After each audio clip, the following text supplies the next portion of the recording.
जय हिंद। आप सभी का स्वागत है आपका अपना अर्क पाठशाला में। तो चलिए शुरू करते आज का क्लास।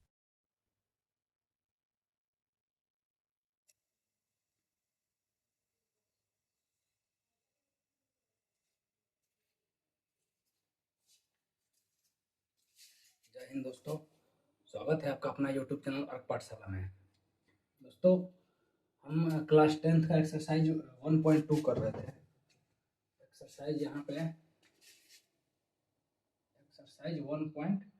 कर रहे थे। मैथमेटिक्स में एक्सरसाइज 1.2 कर रहे थे, जिसमें हम लोगों ने 4 क्वेश्चन को कर लिया था और हमारे पास ये अब था 5वां क्वेश्चन। तो उम्मीद करता हूँ आप लोग को वो 4 क्वेश्चन अच्छे से समझ में आया होगा और अब हम आप लोग को 5वां नंबर क्वेश्चन बताने जा रहे हैं। तो चलिए हम 5वां नंबर क्वेश्चन बता रहे हैं। इसमें हमारे पास दिया है कि जांच कीजिए कि क्या किसी प्रकृत संख्या n के लिए संख्या 6 के पावर n अंक 0 पे समाप्त होती है। इसका कहने का मतलब ये है कि हमको ये चेक करना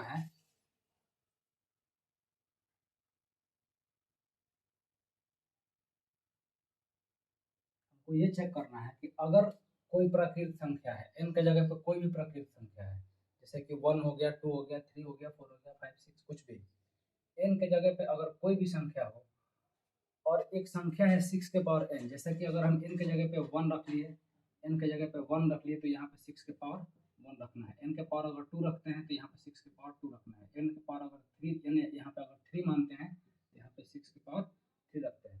तो वही कह रहा है कि जांच कीजिए किसी प्रकृत संख्या n के लिए संख्या 6 के पावर n, अर्थात कि जब हम उसका 6 का जब पावर करेंगे उसी n को रखकर अंक 0 पर समाप्त होगा। इसका मतलब है कि अगर 6 के पावर 1 रखते हैं तो क्या ये 0 पे समाप्त हो गए, तो सिर्फ एक ही हो गए, सिर्फ 6 पे समाप्त हो रहा है। अगर यहाँ पे 6 के पावर 2 कर रहे हैं तो ये क्या होगा, 36 हो जाएगा।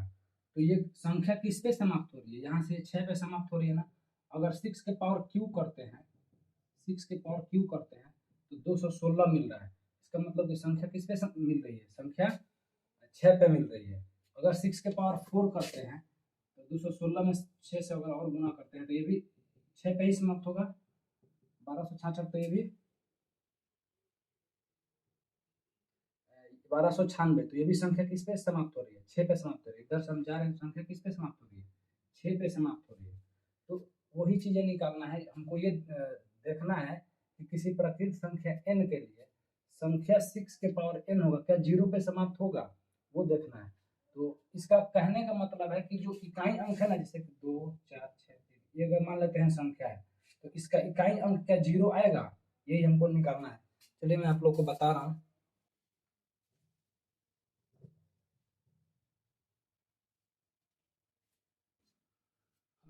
हम इसके लिए क्या करते हैं कि सबसे पहले 6 का हम फैक्टर तोड़ेंगे, 6 का फैक्टर तोड़ेंगे, 6 का फैक्टर करेंगे तो 2 से 3 बार में कटेगा और ये 3 से 1 बार में। तो 6 बराबर क्या मिला, 2 गुना 3।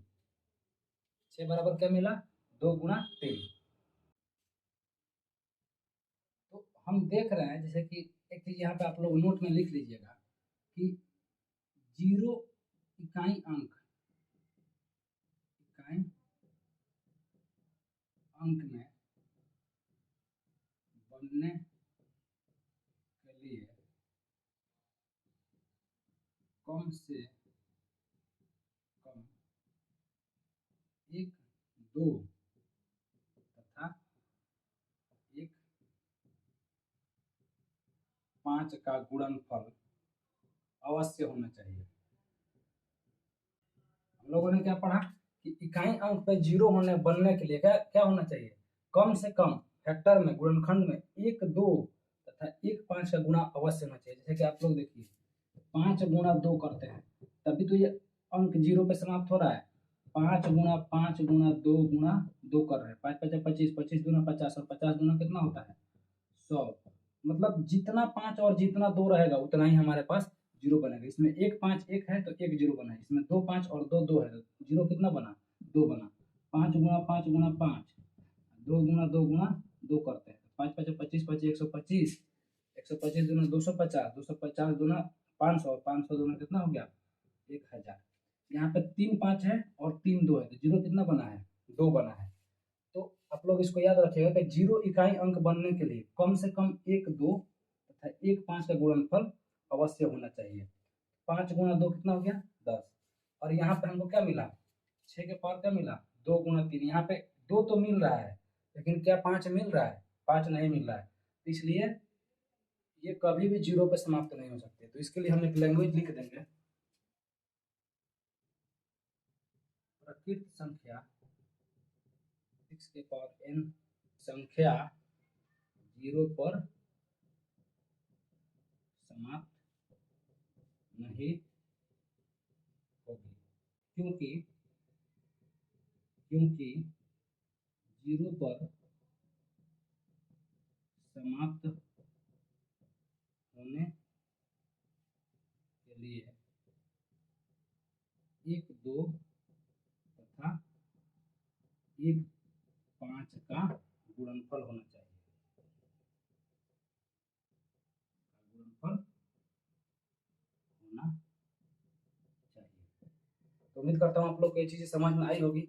जीरो कब बनेगा, जीरो पर समाप्त कब होगी, जब उसके फैक्टर में 1 5 होगा और 1 2 होगा। यहाँ पे हम देख रहे हैं कि 1 2 तो है, लेकिन इसमें 5 इसके गुणनखंड में कहीं आ ही नहीं रहा है। तो इसलिए ये कह रहा है कि क्या n के लिए 6 के पावर n अंक जीरो पर समाप्त होगी, ये कभी भी ये जीरो पर समाप्त नहीं हो सकती है। तो मैंने आप लोग को दिखाया 1 5 1 2 तो 1 0, 2 5 2 2 गुणनफल में 2 0, 3 5 3 0 गुणनफल में 3 0, लेकिन यहाँ पे 5 ही नहीं है। इस प्रकार ये हम यहाँ पे लिख सकते हैं और हमारा 5 नंबर क्वेश्चन बस हो गया। यही हमको दिखाना था कि जांच कीजिए कि क्या किसी प्राकृतिक संख्या n के लिए संख्या 6 के पावर n अंक जीरो पर समाप्त हो सकती है। तो हम लिख सकते हैं प्राकृतिक संख्या n के लिए 6 का पावर n पर कभी भी संख्या जीरो पर समाप्त नहीं होगी। क्यों, क्योंकि जीरो पर समाप्त होने के लिए 1 2 तथा 1 5 का होना, 1 5 का गुणनफल का होना आवश्यक है। यहाँ पे 2 और 5 नहीं आ रहा है, सिर्फ 2 आ रहा है।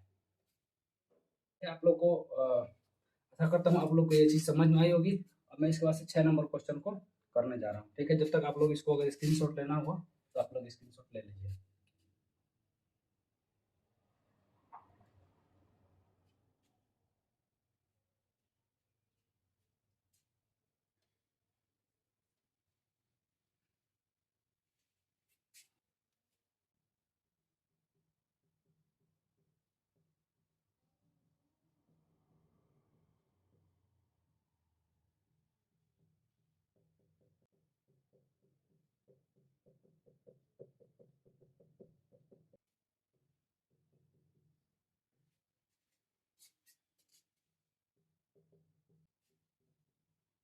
मेरे पास अब 5 नंबर सवाल है और 5 नंबर सवाल हमसे कहता है कि व्याख्या कीजिए कि ये एक संख्या दिया हुआ है 7 गुणा 11 गुणा 13 प्लस 11, ये सब गुणा में है और यहाँ पे प्लस, सॉरी यहाँ पे प्लस 13 है। व्याख्या कीजिए कि 7 गुणा 11 गुणा 13 प्लस 13, और एक और यहाँ पे संख्या दिया हुआ है 7 गुणा 6 गुणा 5 गुणा 4 गुणा 3 गुणा 2 गुणा 1, और प्लस में यहाँ पे क्या दिया है, प्लस में 5 दिया है। इधर सब गुणा में दिया है और इधर ये वाला प्लस में 5 दिया है। एक भाज्य संख्या क्यों है, मतलब कि ये जो है ये एक भाज्य संख्या है, लेकिन भाज्य संख्या क्यों है, भाज्य संख्या क्यों है ये जानने के लिए हम सबसे पहले भाज्य संख्या के बारे में जानेंगे। भाज्य संख्या के कुछ प्रॉपर्टी के बारे में पढ़ेंगे।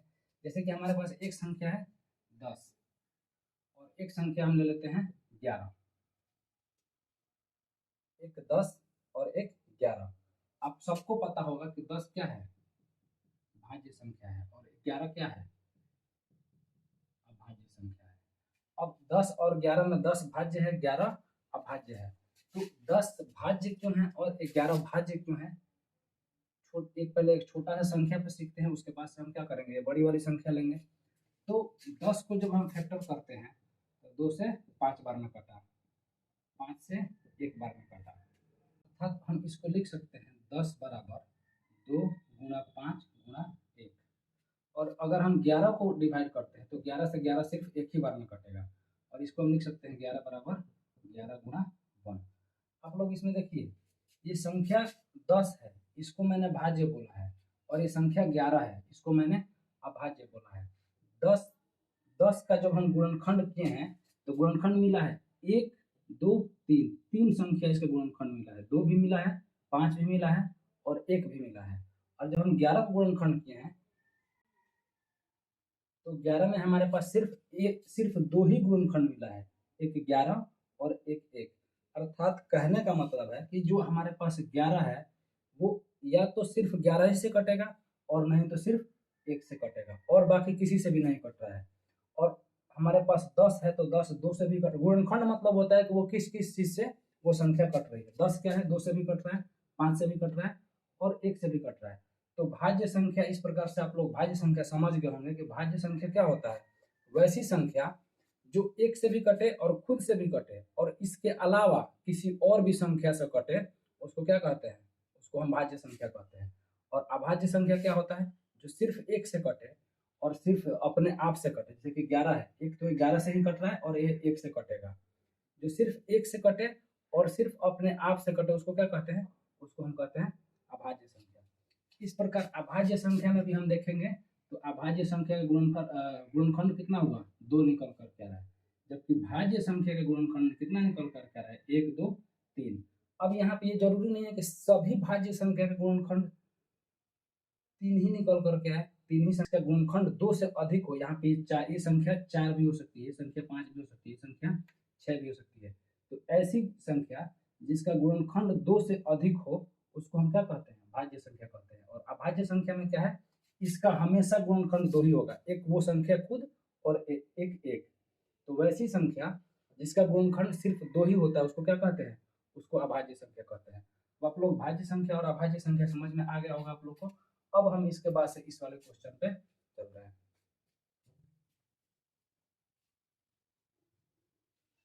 जैसे हमारे पास क्वेश्चन क्या है, 7 गुणा 11 गुणा 13 प्लस 13। तो हम लिखते हैं यहाँ पे 7 गुणा 11 गुणा 13 प्लस 13।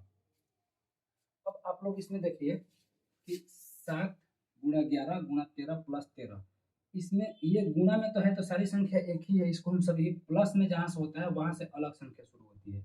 अगर हम इसको गुणा करते हैं तो ये सब संख्या एक ही हमको मिलेगी ना, एक बड़ी सी संख्या आ जाएगी। तो इसमें हम देख रहे हैं कि इस वाले में भी 13 है और इस वाले में भी 13 है, दोनों में 13 है। 13 को हम क्या करते हैं, 13 को कॉमन कर लेते हैं। हमारे पास क्या बचा, 11 7 और गुणा 11, तो गुणा कर दिए तो क्या बचा, 11 7 77। और यहाँ पे क्या बचा 1, क्योंकि 13 था, 13 यहाँ से तो हम इसको बाहर ले लिए तो यहाँ पे क्या बच गया है, 1 बच गया है। हमारे पास क्या बचा 77 प्लस 1 कितना हो गया 78, 13 गुणा 78। अब इसको हम क्या करते हैं, 13 और गुणा 78, और इसको एक भी तो कर सकते हैं। यहाँ पे अगर हम इसको एक लिख देंगे, 13 गुणा 78 कोई फर्क पड़ रहा है, कोई फर्क नहीं पड़ रहा है। तो यहाँ पे हमारे पास कितना फैक्टर निकल करके आया है, 1 2 3। इसकी फैक्टर ये और भी निकल सकती है। इसको हम जैसे कभी इसको थोड़ा सा और आगे बढ़ाते हैं, 13 गुणा 2 गुणा 3। देखिए इतनी सारी संख्या निकल करके आ रही है, 13 13 2 2, इसको सबको गुणा कीजिएगा तो आपके पास ये वाला चीज निकल करके आएगा। तो इसका गुणनखंड कितना निकल करके आ रहा है, इतनी सारी संख्या निकल करके आ रही है। और एक अब ये वाली संख्या है, इसको लिख देते हैं 7 गुणा 6 गुणा 5 गुणा 4 गुणा 3 गुणा 2 1 प्लस 5, क्योंकि 5 इसमें भी है और 5 इसमें भी है, इसमें से भी हम क्या करेंगे, 5 को कॉमन करके बाहर निकालेंगे। हमारे पास क्या बचा, 7 गुणा 6 गुणा 4 गुणा 3 गुणा 2। अब इसको हम सबको इसमें लिख देते हैं, 7 गुणा 6 गुणा 5 को तो हम बाहर निकाल लिए हैं तो इसके बदले में 1 लिखेंगे गुणा 4। ये वाला 5 हम जब बाहर निकाल लिए हैं तो इसके बदले में यहाँ पे 1 लिखेंगे क्योंकि 5 तो बाहर निकल गया है। 4 गुणा 3 गुणा 2 गुणा 1 प्लस ये वाला भी 5 भी हम बाहर निकाल लिए हैं तो यहाँ पे क्या बचेगा, 1। जहाँ जहाँ 5 को बाहर निकाल लिए हैं वहाँ वहाँ पे क्या बचेगा, 1। हम इसको अंदर वाले को सबको गुणा करते हैं, 3 दूना 6 6 चौके 24 और 24 और का 3 7 7 और 3 10, इधर कितना निकल कर आ रहा है 1008। यहाँ पे ये गुणा ही है, ये कोष्ट जब बाहर से बंद है तो इसका मतलब ये गुणा है। तो आप देख सकते हैं यहाँ पे एक 5 तो निकल करके आ ही रहा है, 1008 गुणा एक, एक तो सब में रहता है, एक भी हो सकता है। इसको भी अगर आप तोड़िएगा जैसे कि ये भी अभी टूटेगा, 5 गुणा 504 गुणा 2 गुणा 1। हम देख लिए पूरा इसका गुणनखंड नहीं निकालेंगे, हमको सिर्फ चेक करना है कि भाज्य संख्या क्यों है। हम देखें कि इसका गुणनखंड बहुत 2 से ज़्यादा आ रहा है, इसका भी गुणनखंड जो 2 से ज़्यादा आ रहा है। मैंने आप लोग को अभी दिखाया था उधर निकाल करके कि भाज्य संख्या का गुणनखंड कितना होता है। भाज्य संख्या का गुणनखंड 2 से ज़्यादा आता है और अभाज्य संख्या का गुणनखंड हमेशा 2 ही होता है। एक तो वो संख्या खुद से कटेगी और एक 1 से कटेगी। इस प्रकार हम यहाँ पे लिख सकते हैं कि दी गई संख्याओं को दी गई खंडों की संख्या, यहाँ पे ज़्यादा बेटर रहेगा, गुणनखंडों की संख्या 2 से अधिक दी गई संख्या, अर्थात कि एक ये वाली संख्या है और एक ये वाली संख्या है। तो दी गई संख्याओं का गुणनखंडों का संख्या कितना रहा है, 2 से अधिक आ रहा है ना, यहाँ भी 2 से अधिक आ रहा है, 2 से अधिक है। और 2 से अधिक गुणनखंड की संख्या किसका आता है, जो संख्याएं भाज्य संख्या होती है वही। तो भाज्य संख्या क्यों है ये दिखाना है। गुणनखंडों की संख्या 2 से अधिक है,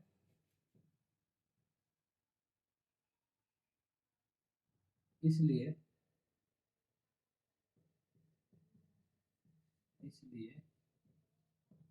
ये संख्याएं भाज्य संख्या है, भाज्य संख्या है। ये हमारे पास निकल करके आ गया कि एक बार मैं इसको आप लोगों को फिर से समझा रहा हूँ कि व्याख्या कीजिए कि ये एक संख्या दी हुई है, ये संख्या दी हुई है, भाज्य संख्या क्यों है। मैंने आप लोग को बताया कि भाज्य संख्या कौन सी होती है। भाज्य संख्या होती है जो भाज्य संख्या का गुणनखंड 2 से अधिक आता है और अभाज्य संख्या का गुणनखंड हमेशा 2 ही आता है। एक तो वो संख्या खुद से कटेगी और एक वो संख्या 1 से कटेगी, बाकी वो किसी से कटेगी ही नहीं। लेकिन हम इसमें देख रहे हैं, जब इसको हम इसका जब फैक्टर देख रहे हैं तो इसकी संख्या कितनी आ रही है, 2 से अधिक, और इसके गुणनखंडों की संख्या कितनी आ रही है, ये भी 2 से अधिक आ रही है। अभी और आगे बढ़ेगी, लेकिन हम देख रहे, जब हमको पता चल गया कि हाँ ये 2 से अधिक आ रही है, तो गुणनखंडों की संख्या 2 से अधिक आ गई, तो गुण कौन सी संख्या के गुणनखंडों की संख्या 2 से अधिक आती है, जो संख्याएं भाज्य होती है उनकी ही 2 से अधिक आती है ना। तो हम लिख देंगे कि दी गई संख्याओं का, अर्थात ये जो दी हुई संख्याएं हैं उनमें गुणनखंडों की संख्या 2 से अधिक है। 1 2 3 4, इसमें भी 2 से अधिक है, गुणनखंडों की संख्या 2 से अधिक है, इसलिए ये संख्या भाज्य संख्या है। और भाज्य संख्या गुणनखंडों की संख्या 2 से अधिक होती है। ठीक है, ये हमारा क्वेश्चन आज का बन गया। और हम रहने देते हैं आज के लिए इतना ही। आज इस क्लास में हम इतना ही करा रहे हैं, और कल मैं आप लोग को इसका सबसे लास्ट सवाल होगा, एक 5 नंबर सवाल, वो करा के और इस चैप्टर को खत्म करेंगे और एक्सरसाइज 1.3 करेंगे। तो उम्मीद करता हूँ आप लोग को ये क्लास अच्छी लगी होगी, और ये क्लास आपको कैसी लगी है ये मुझे कमेंट में जरूर करके बताइएगा और अपने दोस्तों के बीच में शेयर कीजिएगा। Thank you.